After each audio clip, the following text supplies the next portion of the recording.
Commuters are being warned to brace for more transport chaos this morning, and flights have been cancelled at Sydney Airport as New South Wales braces for another day of heavy rain, wild winds and dangerous surf. Hundreds of people have been evacuated, with water making its way into some properties, and the SES is responding to more than 1,000 calls for help as winds of more than 100 kilometres an hour uprooted trees overnight, bringing them down on power lines and leaving nearly 30,000 people without power at one point. Dozens of warnings for wind damage, flash flooding and coastal erosion are in place, with the Weather Bureau saying it's not going to get better until tomorrow at least. We'll hear from the SES as well as some of our reporters, but first to Max Tillman at Bronte Beach in Sydney. Max, give us an update. Good morning, Bridget. Well, as you can see behind me, big surf here at Bronte Beach in Sydney's east, and it's a similar scene across much of coastal New South Wales this morning, particularly with that really strong surf and strong winds on the south coast of New South Wales. Now, we've seen 6.5 metre swells at Bateman's Bay in southern New South Wales overnight. Now, 35,000 people are currently without power across the state of New South Wales. We'd earlier been saying 25,000, but that figure has been revised only in the last few hours. And as you were saying this morning, there are a number of communities, particularly around the Illawarra and the south coast regions of New South Wales, that may effectively be cut off due to rising floodwaters. And a major concern from the SES is that possible evacuation routes for communities that are in danger, particularly as a result of this strong surf and coastal erosion, may potentially be cut off from crews. Let's take a quick listen to what the SES had to say. On the south coast, as you mentioned, we've had some significant impacts in Baril Lake, Lake Conjola and Lake Tabourie. What we've seen is that storm surge coupled with high tide pushing into those lakes at the same time. They've experienced significant rainfall in their catchment areas. So the water landing on the ground has not been able to get out to sea, and we've actually seen some properties get overflow flooding around Baril Lake. There are currently more than 28 warnings across the state of New South Wales. 7 of those are emergency warnings. Now, on the south coast, we're particularly seeing the area around Sanctuary Point and Lake Burrell currently in serious danger. We've had an emergency warning there, particularly around major flood warnings and the risk of rising floodwaters. But we've also seen communities on the central coast being impacted by coastal erosion, particularly around Wamberal and the North Entrance, which is near Terrigal on the central coast. There are 29 homes in particular that the SES have major concerns about, particularly as a result of this coastal erosion. Now, across the state, we've seen more than 2,300 calls to the SES over the last few days, and there are more than 1,200 volunteers currently on the ground across the state, particularly in coastal areas, sandbagging and preparing for the worst. Now, we've heard from the SES and the Bureau of Meteorology that conditions are expected to get worse throughout the day before the system is expected to tail off into the Tasman Sea at some point tomorrow. But here in Sydney, there are advice level warnings in south and northwest Sydney. We've seen potential flooding on the Georges and Nepean River in southwest Sydney. There's also concerns for Richmond and Windsor, north of Sydney, near the Hawkesbury River, for potential minor flooding there as well. We're also hearing from Sydney Airport. We saw major delays and cancellations yesterday, and it's very much the same story today. 12 flights have so far been cancelled. We've also seen major disruptions on train lines as far as Newcastle. In Sydney yesterday, we saw 2 train lines effectively shut. We saw almost 100 passengers stranded for almost 2 hours travelling out to Penrith as a result of broken branches on the train line. So still very much a developing situation across almost all of coastal New South Wales. We have warnings running all the way from Bega on the south coast, effectively up to the Queensland border. But here in Sydney, conditions are certainly worsening. We've been here for the last 2 hours, and I can definitely say myself that the wind and the rain has certainly picked up. But as the Bureau is saying, we are expecting to see these conditions get worse throughout the day. Hopefully better conditions due tomorrow. Hopefully, and we'll let you duck inside now. Thanks very much, Max. And just to bring you up to date on some of those emergency level warnings, there's flooding on the north and south side of Burrell Lake that has gone into some homes. We heard that from the SES.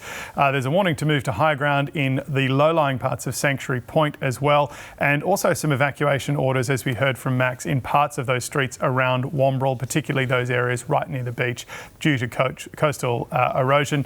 The main areas for watch and act level warnings at the moment are between Burrell Lake, which is just south of Ulladulla, Lake Tabourie as well, which is just nearby, and slightly further to the north, Lake Conjola, just south of Sussex Inlet, where there is also some flooding taking place due to a high tide moving in and a lot of water with nowhere to go. We'll keep you up to date on that throughout the morning. Now, a quick warning, you may find this next story distressing because questions are being raised about checks and oversight at childcare centres this morning after yesterday's shocking revelations of alleged sexual abuse by a childcare worker. Joining us now is Georgie Dent, the Chief Executive of advocacy group The Parenthood. She is in Sydney. Georgie, good morning. Good morning, James. First of all, can I just get your reaction to this case? How did you feel when you heard this news? I think my reaction was probably similar to most people in Australia who read or heard about this news. It is sickening. There aren't really words, I think. To say that it is every parent's worst nightmare is probably an understatement, but it is just horrific to think about small children in a service, in a setting where they are supposed to be cared for and nurtured, allegedly being abused. It is horrific. Yeah, you're right. It is every parent's worst nightmare. And I'm just conscious that a lot of families are probably getting ready this morning. They probably have us on in the background. They'll be watching this. What would your advice be to parents who are going to be dropping their kids off at childcare today? I think I would say to all parents that it is very natural to feel distress, potentially anger, potentially fear today. What I would really recommend is to trust your instinct.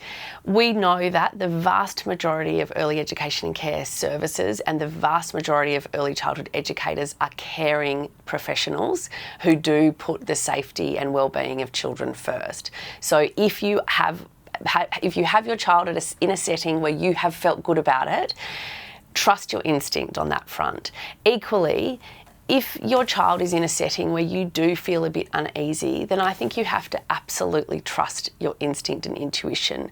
While we do know that the vast majority of services do meet high safety standards, unfortunately this story highlights the fact that that is not the case in every single setting, and that is something that needs to be taken incredibly seriously by parents, by educators, and certainly by politicians and regulators. Yeah, I think that's the key thing with this, is that we're not going to go into this specific case, but it's just that it's not the only one. We've seen a few of these. We've seen the ABC investigate this sector as well. What would you like to see done to restore trust in the sector? So I think if we were going to use a health analogy, what I would say is we don't want to just vaccinate against these sort of one-off bad actors and perpetrators or alleged perpetrators. What we want to do is actually invest in boosting the immunity of the whole system. We have seen the early childhood education and care sector grow faster than oversight and regulation has been able to keep up with. At the Parenthood, we have been calling for an early childhood commission to really create the leadership mechanism that is required in this moment. We need to settle the responsibility between state and Commonwealth governments. Who is responsible for what parts of the system? We know that the Commonwealth government funds the childcare subsidy, which amounts to around 70% of all funding for early childhood education and care. I have been heartened to hear the Education Minister, Jason Clare, on the ABC earlier today saying that we need to create a more direct relationship between funding and expected outcomes.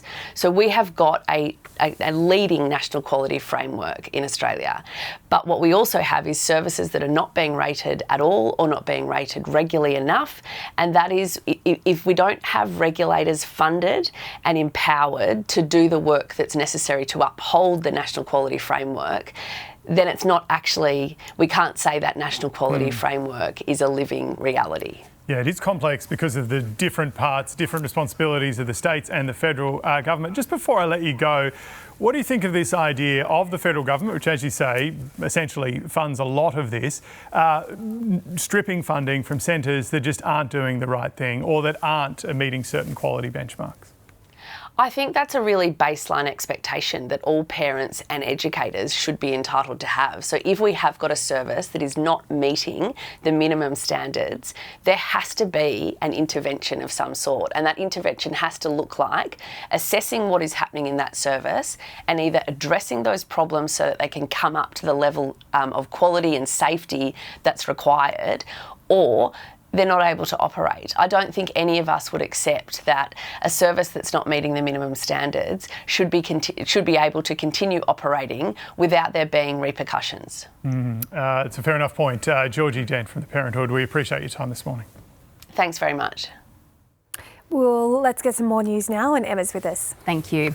We're going to head overseas first because the jury at Sean Diddy Combs' sex trafficking trial has reached a verdict on 4 of the 5 charges, but it's been unable to reach a verdict on the most serious offence of racketeering conspiracy. Now, the verdicts have not been revealed and the judge is yet to provide instructions to the jury, but he did indicate he would tell them to continue to try to reach a unanimous agreement. The jury has now retired for the day. Tasmanian Premier Jeremy Rockliff says the AFL is being flexible about planning deadlines for the Macquarie Point Stadium while the state goes through an election campaign. Planning and environmental approvals for the stadium, as well as the Public Works Committee approval for a training facility, were supposed to be secured by the end of June. A man driving with his leg on the dashboard, another drinking while driving, and driving while holding pets. Well, they're just some bizarre offending that's been caught by new mobile road safety cameras across Perth. WA Police has described some of it as mind-boggling. Caution notices are being issued while the cameras are in a trial phase there before fines are dished out from October. And BTS is back, announcing a new album coming out early next year ahead of a world tour. The 7 members of the K-pop supergroup have been reunited after completing South Korea's mandatory military service. The upcoming album will be the band's first full-length release since 2020.